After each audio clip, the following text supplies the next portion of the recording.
నమస్తే సదావత్సలే మాతృభూమి మిత్రులందరికీ స్వాగతం. ఈరోజు మనతో కూడా హిందూపూర్ నుంచి వచ్చినటువంటి హిందూ వీరుడు ఈశ్వరప్ప గారు ఉన్నారు. మంచి కరడుగట్టిన హిందూవాది, అంతేకాకుండా జాతీయవాదం కోసం ప్రబలంగా పనిచేస్తుంటారు. ఆయన ఒక విషయం పైన చర్చిస్తూ మాట్లాడడం జరిగింది. అందుకు మేము ఈరోజు ప్రజల కోసం ఒక వీడియో చేస్తున్నాం. దాని గురించి ఆయన తెలియజేస్తారు. ఆయన సందేహం. హిందూ బంధువులందరికీ నమస్కారం. జై శ్రీరామ్. నేను ఈశ్వర్. ఒక అతి ముఖ్యమైన అంశం గురించి ఈరోజు చర్చించాలని, ఆ యొక్క అంశాన్ని ముందుకు తీసుకొని రావాలనే ఉద్దేశంతో ఈ యొక్క చర్చా కార్యక్రమం నిర్వహిస్తున్నాము.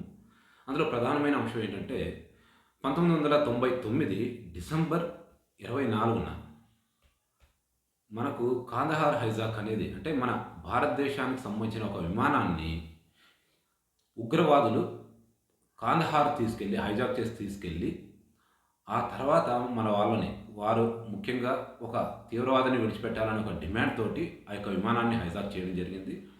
దానికి సంబంధించి ఇప్పుడు రీసెంట్గా మనకు బాలీవుడ్లో C-814 అనే ఒక పేరు మీద ఒక సినిమాని నిర్మించడం జరిగింది. అది అతి త్వరలో విడుదల చేస్తున్నారు. కాకపోతే ఇక్కడ ప్రధానమైన అంశం ఏంటి అంటే, అభ్యంతరకరమైన అంశం ఏంటంటే, ఇక్కడ హైజాక్ చేసింది ఇస్లామిక్ తీవ్రవాదులు, అంటే ముస్లిం తీవ్రవాదులు హైజాక్ చేశారు.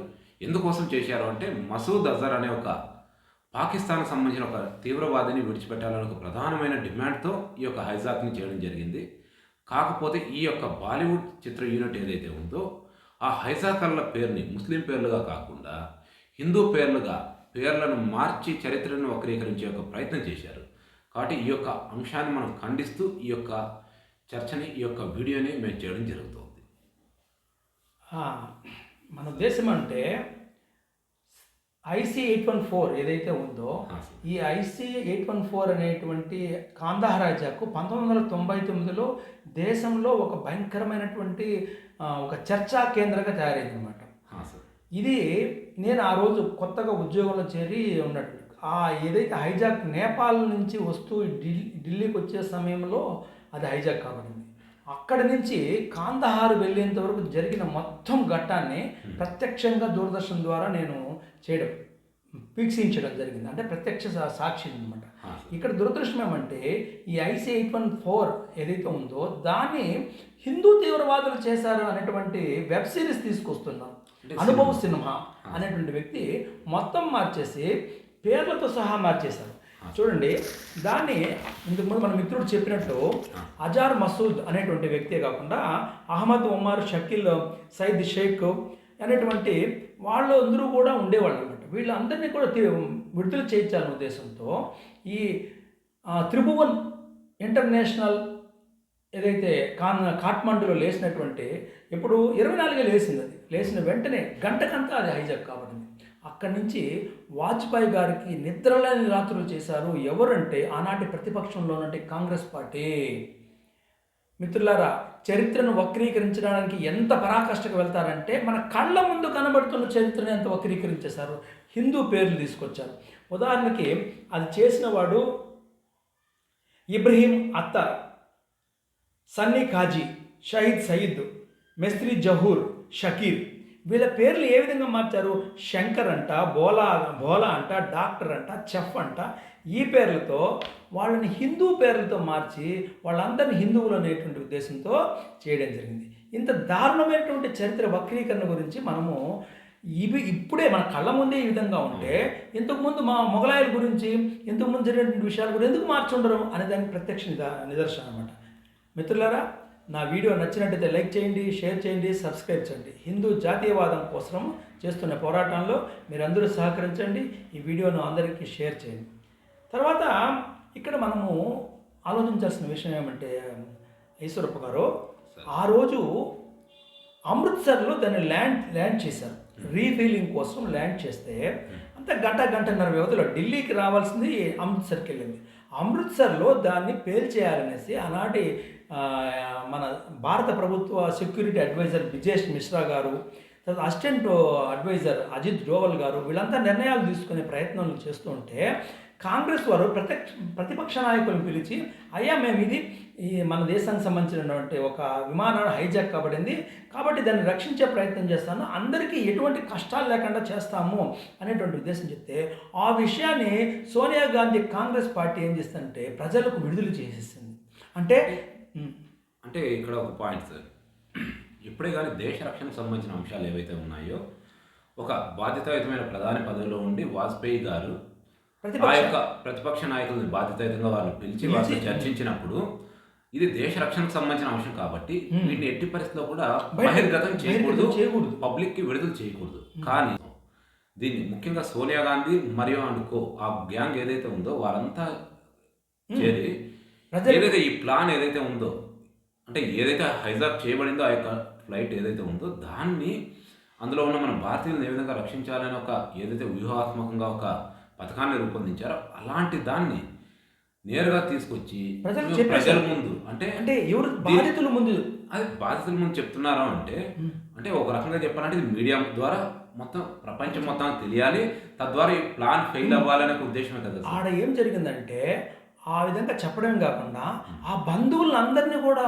ఏకీకృతం చేశారు, కలిపేసి వాళ్ళు ఆర్తనాదాలు, ఒక పక్క మా బంధువులను రక్షించాలి మీరు, ఆ తీవ్రవాదులు, మసూద్ అజర్ అనే వాడు పెద్ద తీవ్రవాది, గజ తీవ్రవాది, తర్వాత వాడు పెద్ద పెద్ద సంస్థలు ఏర్పాటు చేసి పాకిస్తాన్ నుంచి దాడులు చేయించడం, 26 ముంబై దాడులకు వాడు లష్కర్ తోయిబా వాళ్ళందరూ కూడా అటువంటి వ్యక్తుల్ని వదిలించేదానికోసము ధర్నాలు చేయడం జరిగింది. మా వ్యక్తులకు విడుదల చేయాలంటే మీరు వాడిని వదిలేయాలి అని నినాదాలు చేస్తే, సరే వెంటనే ఏం చేశారు, రీఫిలింగ్ కోసం వాళ్ళు రీఫిలింగ్ చేసి అమృత్సర్ నుంచి పంపించేశారు. అమృత్సర్ నుంచి ఎక్కడికి పోయారు, నేరుగా పక్కన ఉండే లాహోర్ పోయారు. అమృత్సర్లో రీఫిలింగ్ కూడా చేయలేదు. యాక్చువల్గా అక్కడ ఏమంటే అమృత్సర్లో వాటి టైర్లు పేల్చేయాలని ప్రయత్నం చేసి సెక్యూరిటీ అంతా, కమాండర్స్ అందరూ రెడీ అయిపోయారు. సోనియా గాంధీ అని పార్టీ చేసిన కుట్ర వల్ల అక్కడ విఫలం చెందింది. ఇక్కడ పోతానే పాకిస్తాన్ వాడు చేసిందంతా, ఈ అందరూ కూడా పాకిస్తాన్ వాళ్ళే, కుట్ర అంతా వాళ్ళకి తెలుసు. కానీ అక్కడ ఏం జరిగిందంటే, ఏదో మాకు సంబంధం లేదు, మేము అక్కడ నిలిచేదానికి మేము అవకాశం ఇవ్వమని చెప్పేసి ఆ రోజు ఆ యొక్క పైలట్ ధైర్యంగా స్విచ్ ఆఫ్ అయిన లైట్ల మధ్య దించితే వెంటనే ఆన్ చేయడం జరిగింది. అక్కడి నుంచి మళ్ళీ రీఫిలింగ్ చేసుకొని యూఏఈకి పోవడం, అంటే అబుదాబినో యూఏఈ అక్కడికి పోవడం జరిగింది.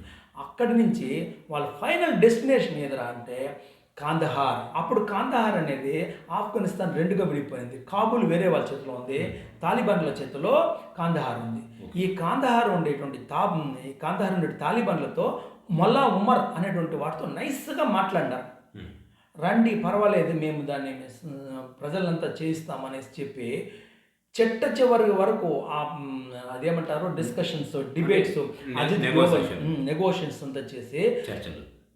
ఈ లోపల ఈ సోనియా గాంధీ అండ్ కాంగ్రెస్ పార్టీ ఎంత ధర్నాలు చేశారంటే, ఎంత ప్రజల చేత చేయించి ఈ ముగ్గురిని కాశ్మీర్ జైల్లో నుంచి విడిపించిన తర్వాత మాత్రమే, ఆ హాస్టేజ్ 2 days తర్వాతనే అక్కడ ఉండేటువంటి ఒకతన్ని స్టాప్ చేయడం, అతను తిరుక్కుంటే అతను చంపడం జరిగింది, మిగతా వాళ్ళని వదిలివేయడం జరిగింది. ఆ వ్యక్తులు ఎవరైతే ఉన్నారో వాళ్ళు పాకిస్తాన్లో సాధారణంగా తిరుగుతున్నారు. ఇంత ఘోర ఘటన జరిగితే ఈ ఘోర ఘటనలో వచ్చినటువంటి ఏదైతే తీవ్రవాదులు ఉన్నారో వాళ్ళ పేర్లు మనం చెప్పుకున్నాం. ఏది ఇబ్రహీం అఖ్తర్, సన్నీ కాజీ, షాహిద్ సయ్యద్, మిషన్ జహూర్, వీళ్ళ పేర్లు మార్చేశారు. షకీర్ పేరు శంకర్.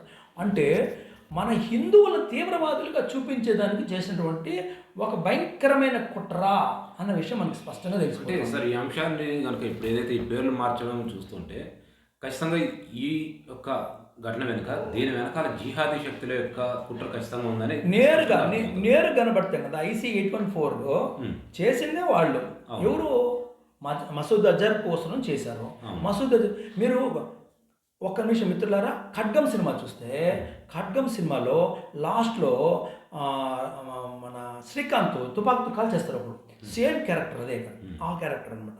ఆ విధంగా ఎంత దారుణంగా వాజ్పేయిని హీనంగా ఆయనతో ప్రవర్తించారు కాంగ్రెస్ పార్టీ. ఈరోజు నీతులు మాట్లాడతారు. ఇప్పుడు నేను చెప్పడం అంటే ధైర్యంగా ఎదుర్కోవాలా. ఒక రష్యా ప్రభుత్వం కానీ తీవ్రవాదుల పట్ల ఎంత నిర్దాక్షిణ్యంగా ప్రవర్తిస్తుందో ఆ విధంగా చేయాలి. రష్యా కన్నా మనము ఇజ్రాయెల్ని ఎక్కువ మనం ఉదాహరణగా తీసుకోవచ్చు. ఇజ్రాయెల్ ఓకే మనం చెప్తాను. ఆడ ఇన్సిడెంట్ నేను రష్యా ఎందుకు చెప్పానంటే చెచెన్యాలో ఒక థియేటర్లో వందలాది మందిని హాస్టేజ్గా తీసుకున్నారు, బందీలుగా తీసుకుంటే రోజుల తరబడి వాళ్ళతో చర్చలు జరిపి ఒక్క ప్రజలను కూడా చనిపోకుండా ఆ థియేటర్ మొత్తం కూడా మత్తు పంపెట్టేసి ప్రజలను మాత్రం బయట తీసి ఈ తీవ్రవాదులు, మహిళా తీవ్రవాదులు ఎవరైతే వాళ్ళని కుక్కలు కాల్చారు, ఈ విధంగా చేయాలా అనేదాన్ని చెప్పాను. కానీ ఇజ్రాయెల్ ఈజ్ ఎక్స్ట్రీమ్. మీరు ఎంటబేలో వాడు ఉన్నాడు కదా, ఎడ్డీ అమీన్, వాడు ఇదే మరి ఫ్లైట్ హైజాక్ చేస్తే, తీవ్రవాదులు హైజాక్ చేస్తే ఆ ఫ్లైట్ని అక్కడ ఉండేటువంటి 100 మందిని హాస్టేజ్గా తీసుకొచ్చేసారు, అక్కడి నుంచి బందీలు తీసుకొచ్చేసారు. ఎక్కడ ఎడ్డీఎంఎన్ ఫుల్ సపోర్టు తీవ్రవాదులకు అన్నీ ఉంటే ఎయిర్పోర్ట్లను పోయి పని చేసుకొని వచ్చారు. నువ్వు చెప్పింది కూడా రైట్. ఇజ్రాయెల్ కూడా ఆ విధంగా మనం తీవ్రవాదాన్ని ఎదుర్కోవాలని తెలియజేస్తున్నాం. సార్, ఇక్కడ చూసుకుంటే కనుక ఒక్క విషయం చాలా స్పష్టంగా అర్థమవుతుంది. కాంగ్రెస్ కానీ లేకపోతే దాని అనుబంధ విభాగాలు కానీ చాలా వరకు కూడా తీవ్రవాదానికి మద్దతుగానే పనిచేస్తున్నాయి అనేది ఈ యొక్క అంశం ద్వారా చాలా వరకు స్పష్టంగా అర్థమవుతుంది. ఈశ్వరప్ప గారు, మీరు చెప్పిన 100% ఇది ఈ రోజు నుంచి కాదు, భారతదేశ విభజన రోజు నుంచి పూర్తిగా హిందూ వ్యతిరేకము, ఇస్లాం పక్షపాతము, చరిత్ర వక్రీకరణకు పరాకాష్ట. దానికి ఇది IC-814 వెబ్ సిరీస్ అనేది తెలియజేస్తుంది. సార్, 100%. కాబట్టి మన హిందూ బంధువులు మరియు ప్రజలంతా కూడా గమనించాల్సిన అంశం ఏంటంటే ఇలాంటి వక్రీకరణని మనం ఎట్టి పరిస్థితుల్లో కూడా అంగీకరించకూడదు. అంగీకరిస్తే భవిష్యత్తులో ఎవరో చేసిన దానికి కూడా రేపటి రోజు మీపైనే, ఎవరికి మీద అవసరం లేదు, ఈవెన్ మీపైనే, మీ పేరు మీద కూడా వాటిని వక్రీకరించి మీపైన వచ్చేలా కూడా చేసే అవకాశాలు ఉంటాయి. కాబట్టి ఇలాంటి అంశాలని నాకెందుకులే, నా వరకు రాలేదు కదా అని కాకుండా ఇప్పటి నుంచే ఖండించడం, ప్రతి ఒక్క అంశాన్ని కూడా జాగ్రత్తగా పరిశీలించడం, దాని ద్వారా ఏవైతే కుట్రలు జరుగుతున్నాయో వాటన్నిటిని కూడా అర్థం చేసుకుని అలాంటి కుట్రలకు వ్యతిరేకంగా గళాన్ని వినిపించడం ఇప్పటి నుంచి అలవాటు చేసుకోవాలి. అప్పుడు మాత్రం మనము మరియు మన భవిష్యత్ తరాలు అనేవి సురక్షితంగా ఉంటాయని ఈ సందర్భంగా నేను తెలియజేస్తున్నాను. జై శ్రీరామ్.